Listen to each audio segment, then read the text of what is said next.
안녕하십니까. 주식 투자의 원칙 저자의 모혜입니다. 오늘은 네이버에 대해서 수많은 분석 영상이 있겠지만 저만의 생각을 한번 말씀드리고자 합니다. 네이버란 종목입니다. 리스크 같은 경우는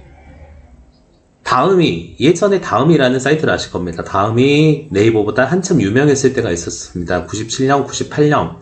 모든 사람들이 친목 위주의 카페는 다음 카페가 유명할 정도로, 네이버 카페는 그 당시에 유명하지 않았습니다. 그 당시에 다음이라는 큰 사이트가 있었는데 현재 거의 몰락을 하였는데, 그 이유가 주력으로 밀고 있는 카페가 고객들이 네이버로 많이 이동을 하면서 그렇게 밀렸습니다. 네이버 하면 생각나는 게, 여러분 같은 경우는 이제 첫 번째 쇼핑이고 두 번째가 포털 검색 사이트입니다. 저희 나라 최대 검색 사이트인데, 쇼핑은 현재 쿠팡에 많이 밀렸습니다. 여러분 다 아시다시피 쿠팡의 쇼핑 분야에서 경쟁력이 많이 떨어졌고 중국 이커머스 기업에 지금 밀리고 있습니다.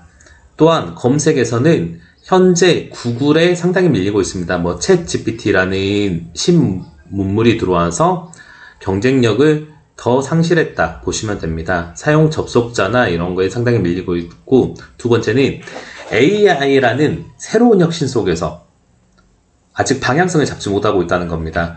한때 삼성전자, 카카오, 네이버가 3대 국민주였습니다. 주식을 몰라도 이 3개 종목을 사서 장기 보유하면 수익이 난다, 이런 말이 나올 정도로, 저 또한 주식을 모르는 사람들이 종목을 물어보면 이 3개 중에서 한 개를 고르면 되지 않냐, 불과 몇 년 전, 10년 전만 해도 이게 정말 가능했던 시대인데, 현재는 삼성전자만이 살아남고 카카오와 네이버는 하락의 끝이 없이 계속 신저가를 갱신하면서 하락 중입니다. 차트를 한번 보겠습니다. 차트를 보면요, 네이버란 종목, 제가 항상 하는 말이 있습니다. 여러분 꼭 기억하시기 바랍니다. 새로운 이야기인데, 외인이나 기관이 주도하는 종목은 일봉이 아닌 주봉이나 월봉에서 패턴을 찾으면 보인다. 이 말은 무슨 말이냐? 꼭 여러분 기억하시기 바랍니다. 이 네이버뿐만 아니라 외인이나 기관이 주도한 종목은 보입니다. 이 네이버도 현재 보시면 외국인 비중이 43%입니다. 쉽게 말해서 외인이 주도하는 종목이라는 겁니다. 물론 현재는 외인이나 기관이 선호하지 않습니다. 보시면 현재 개인이 더 많이 샀다는 걸 보실 수 있는데, 개인들은 충분히 저점이다 생각해서 꾸준히 올 초부터 지금 순매수 1위 기업, 거의 3위 안에 드는 기업 중에 하나가 네이버입니다.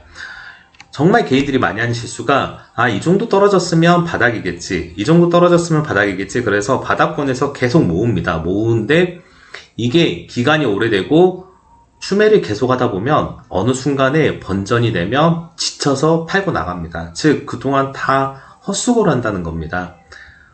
번전이기 때문에 팔고 나간다.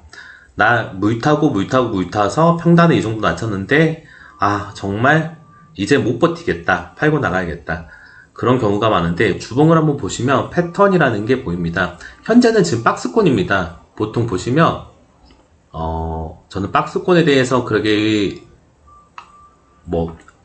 크게 신경을 안 쓴 편인데, 여러분이 이해하기 편하게끔 설명해 드리면, 이 상단, 제가 자세히 지금 선을 긋지는 못했지만, 그리고 이 하단, 이런 식으로 지금 박스권 운영 중입니다. 보시면 박스권 하단을 이탈하였습니다. 이탈하였단 말이 무슨 말이냐? 박스권을 형성하는 가격대를 이탈하여서 신저가를 한번 다시, 주봉입니다. 주봉에서 찍고 지금 반등을 하고 있는데, 충분히 메리트 있는 가격이다, 지금 전문가들은 이렇게 얘기하는데, 첫 번째, 저도 이 종목은, 네이버란 종목은 현재 보유하신 분들은 거의 다 많이 났을 겁니다. 이 종목에서 수익권이 났다는 거는 이 구간에서 매수하신 분들밖에 없는데, 이 구간을 추세선으로 한번 연결해 보면 어떤 특징이 있냐, 이런 식으로 저점이 연결되어 있었다. 그래서 만약에 이 구간을 공략하셨다면 정말 잘하신 분이지만 이거는 시간이 지나고 주가가 보여주고 난 이후에 그어진 추세선이기 때문에 의미가 없는 겁니다. 그래서 제 생각은 그럽니다. 이 네이버란 종목이 어떻게 보면 현재 힘을 못 쓰고 있는 이유 중에 하나가 중국 이커머스 기업들 때문입니다. 만약에 트럼프가 미 대통령에 당선이 되고 중국 기업에 대한 관세가 강화되고 중국 기업에 대한 견제가 강화되면 풍선 효과, 즉 중국 기업이 조정을 받으면 반대 기업이 부상하는 그런 효과로 네이버가 상당히 실질적인 실적 개선에 큰 효과가 있지 않을까. 그리고 현재 광고 매출이 상당히 늘어나고 있는 추세입니다. 또한 네이버 웹툰 등 지금 현재 신사업 쪽으로도 많이 진출해 있는 상황이고요. 충분히 바닥권이다 이렇게 보시면 될 것 같고요. 그래도 저는 개인적으로 네이버는 장기 투자, 단기로 수익을 내기에는 상당히 어려운 종목입니다. 단기로는 수익을 내기가 어렵고 장기 투자를 하신 분들만 들어가셔야 되고, 이 또한 정말 큰 수익이 아닌 안정적인 수익을 원하고 나는 분할로 매수가 가능하다 이런 분만 공략을 하셔야지, 성격이 급하거나 단기간에 큰 수익을 원하시는 분들은 네이버는 피하시는 게 좋다. 제 생각은 그렇습니다. 성장 모멘텀이 아직도 없다. 뿌려놓은 건 많지만 1등을 할 수 있는 게 하나도 없다는 겁니다. 검색에서 구글을 절대 이길 수가 없고요. 쿠팡에서 경쟁력에서 쿠팡을 앞서갈 수가 없습니다. 또한 엔터 사업이나 웹툰 쪽으로도 큰 효과를 발휘할 수 있다. 이렇게 말할 수가 없는 겁니다. 그렇기 때문에 저는 아직도 네이버에 대해서는 만약에 여러분이 이 구간에 매수해서 마이너스가 좀 작다 그러면 포기를 하시던가, 손절도 나쁘지 않지만 너무 고점에 물려서 손절이 안 된다 그러면 장투를 하시되, 성장 모멘텀이 차라리 트럼프 대통령이 당선이 되기를 바라면서 당선 이후의 흐름을 보시는 게 낫다. 저는 이렇게 생각합니다. 월봉을 보셔도 워낙 급등을 했던 종목이기 때문에 충분히 쉬어가는 흐름이 나와야 됩니다. 이 급등 이후에 다시 61선에서 반등을 한다, 그건 어렵습니다. 이런 작은 상승 파동은 올라간 게 적기 때문에 내려가는 것도 적지만, 큰 파동은 올라간 만큼 떨어지는 게 정상입니다.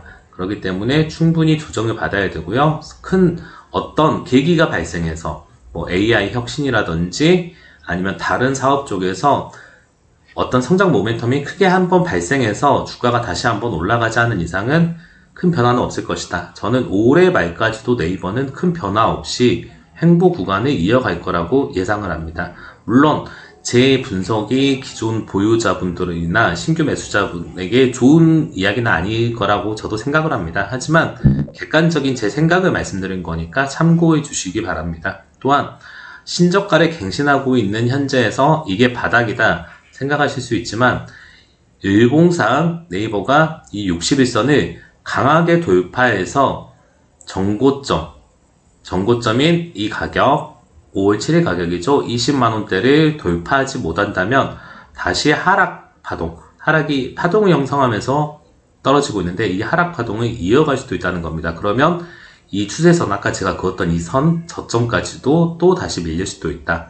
그러므로 리스크가 크고, 외인과 기관이, 이 빨간색 부분이 외인과 기관으로 나눠지고 이 개인이 파란색이 되는 구간이 제대로 된 상승 구간일 거라고 예상을 합니다. 그러므로 정말 좋은 소식은 아니지만 네이버는 장투가 아닌 이상은 절대 승부를 볼 수 없다. 제 개인적인 생각입니다.